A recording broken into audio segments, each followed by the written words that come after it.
welcome back. Just a few disclaimers before I get started here. I'm not a professional YouTuber. This video will not be edited in any way because I don't want to edit it, nor do I have the software to do so. I will ramble, I will say a lot. This is just to help the community and help you make a decision. This is not supposed to be any sort of a professional review. With that said, let's get started. This is the Thermaltake Arctic i360, not to be confused with the Thermaltake 3060i, which has a 3060 Ti. This just has the 3060, no Ti. If you're looking for specs and stuff, you can check out my first video. I kind of go over specs a little bit more. This video is just a 90-day checkup on how things are working. Everything's working pretty well. Runs the AAA titles at about 90 frames a second. So your War Zones, your Apex Legends, stuff like that is going to be pretty well at running about 90 frames a second. If you are one of the 5 people that play like American Truck Simulator or something like I do, if you crank everything up to ultra, it tends to be a bit demanding with rendering such a large map that you're looking at about 80 frames a second. So basically you're gonna do better than console, but don't expect to be an absolute beast. I would say this is a more casual machine.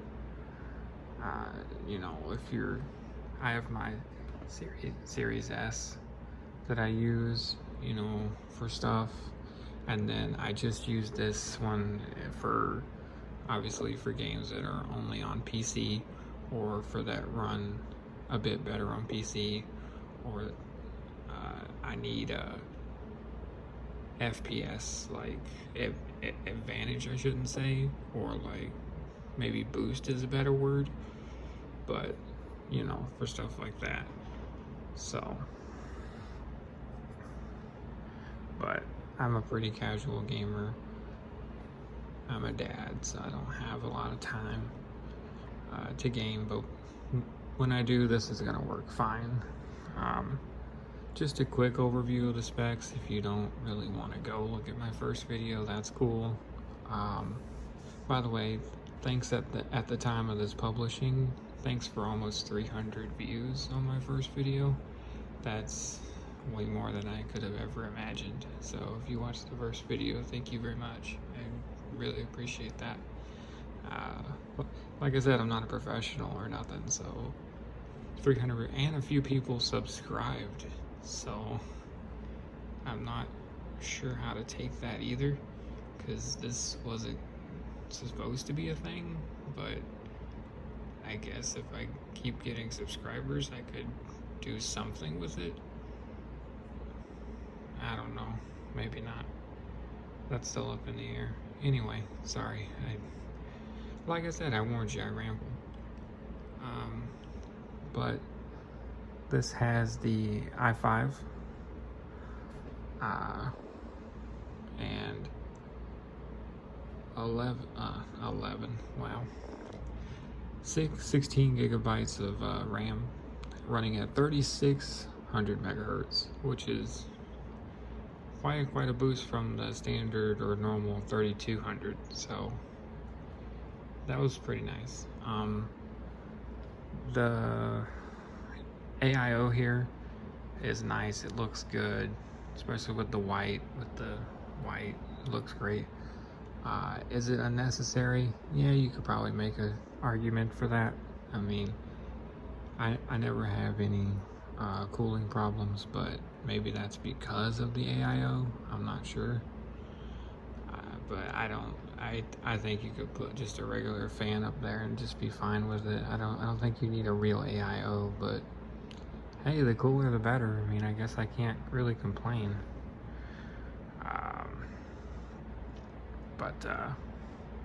Yeah, by the way, I know I have the glass on backwards. I don't want to put it back on because it's kind of a hassle because it's really heavy and you do it all at one time and you don't want to get fingerprints all over it.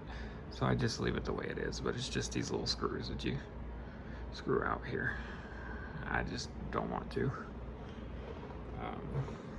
The only problem that I've had with this thing is just the setting the RGBs with the software.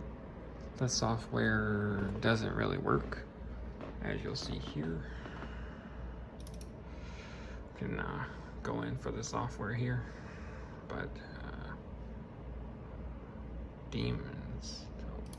Okay. See, it says cannot detect controller. Please check the fan controller is connected. So, it doesn't really work. Not really sure why. Guess I'll update that. But, like I said, you have the fan controller here. Where is it at? Right there. So you can change the RGBs manually. You just can't change them via software because I'm not really sure what's happening there. But other than that, it's been a great system. I leave it on this pattern, so it doesn't really affect me. The RGB is fine. I don't really mind that it doesn't do anything. I don't need it to flash or give me a stroke. It's fine the way it is. If you guys have any more questions, let me know. I know I did get a question on the first video about the controller, and that's how you control the RGBs. This particular model, as far as pricing, it's still going at $1,800. Honestly, I mean, unless you're a big fan of this case and you like the way the case looks and you like the open style of the case, I wouldn't really recommend it if you're just looking for specs perspective, because I got this for around $1,600, so I got it for like $200 cheaper like 3 months ago, and for that I could recommend, but not $1,800. I think that's a bit much for a 3060, but especially since GPU prices are starting to come down at the making of this video. We're starting to really see GPU prices coming down. So I don't know if I could recommend. I mean, it's a great system. It's a great system. Well packaged. No concerns there. It's just for your money, think about it. But if you like the layout of the case and you want a computer that looks a little different and it's not your standard boring tower, then this is the way to go for sure. It's easily upgraded because it's open. Just got to take off the glass and then you can go to work and not be obstructed and have plenty of room in there to work.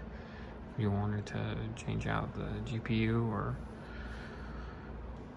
whatever else you desire to change out, you totally can do that.